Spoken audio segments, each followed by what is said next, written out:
One who is a dental hygienist, and she graduated from West Liberty University. It used to be college when she graduated, but it's now university. I think there was other things that I wanted to say, but to be perfectly honest, they kind of slipped my mind. I do, like I said, appreciate your past support, and I do hope you will consider giving me your support and your vote November the 2nd. I want to remind you, early voting starts on the 13th, so if you're going to vote early, remember Carol Jones. And it is Carol Lee. That's what they call me at work, because it's Carol with an E. Thank you.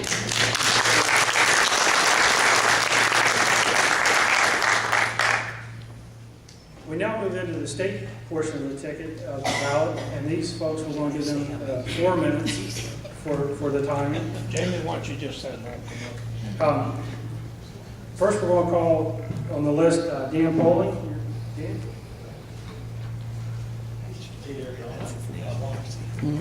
I remember it and meant to go when you mentioned it.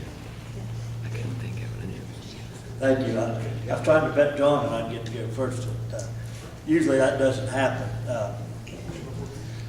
I want to thank y'all for your endorsement. It's one of the truly great endorsements that I really appreciate. I'm one of the 43 Democrats. So in this room tonight, how many other Democrats do we have? I feel lonely here. Oh, we got a couple. Okay. Thanks, guys. But no, the Farm Bureau is truly bipartisan, and I didn't know a whole lot about it until I got in the legislature, and I got there in 2007. The governor appointed me to fill an unexpired term. And as soon as I got there, first thing that happened, Senator Bowley grabbed me and said, "Dan, we're going to stick at the Farm Bureau. You need to come here." I said, "What's the Farm Bureau?" Been here all my life, did not know. But I do want to commend you for what you do, because you're very involved. You take the time to study the issues, and Don down there does a wonderful job of conveying to me what the thoughts are and what the feeling is of the people, and I appreciate that very much. And if I ever need guidance on a bill, Don will come and say, "Hey Dan, here's what's going on," and he's very informative, and I appreciate that. Since I've been down there, I've tried to work with Don. I've got a bill we've tried to introduce last time. I think we could have actually gotten past our livestock bill had it not been another bill that he was running, and there was some confusion about it, but we can do that bill again this time if I have a good fortune to return. But the House of Delegates is unique, I think, and there's nothing else like it. And Tom and John can tell you, when you go there, it's truly the people's house. And there's not security up there, and you don't have to go through metal detectors and all that to get in.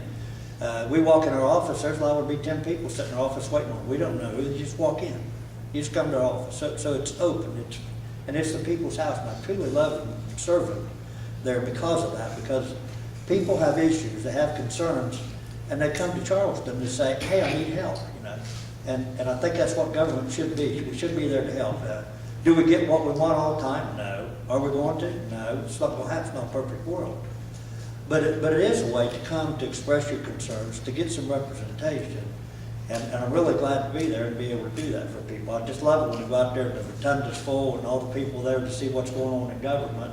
And they come to the committee meetings. When you go in the committee room and it's packed full, there's some people that care. And you want to take the time to see what they're there for, because they care enough to come to Charleston, West Virginia. That means they care about their community, they care about their family, they care about their country. And that's what we want to see down there. So, having said that, I appreciate all your support. I don't want to take up all the time. I know Tom's going out and talk to me. Him and John both, by the way, if you noticed, out dressing me tonight. So maybe I need to pass the hat to get some money to buy some better clothes next time. But I always like to tell those stories.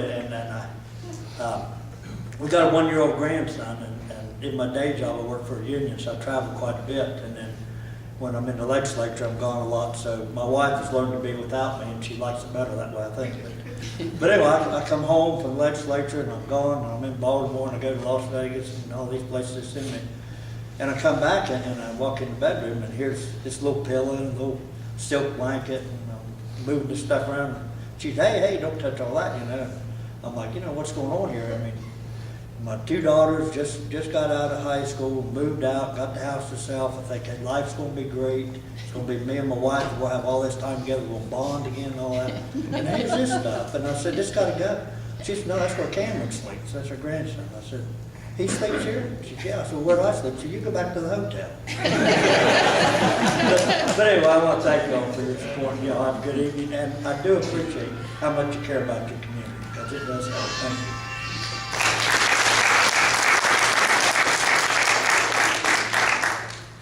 No. Next in Delegate District 10 is Tom Azen. Where you at? Starts John.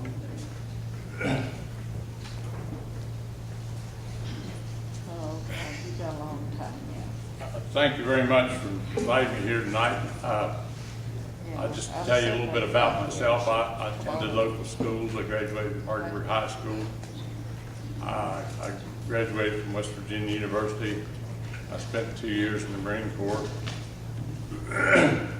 Pardon me. I also was an Eagle Scout. I have 13 grandchildren.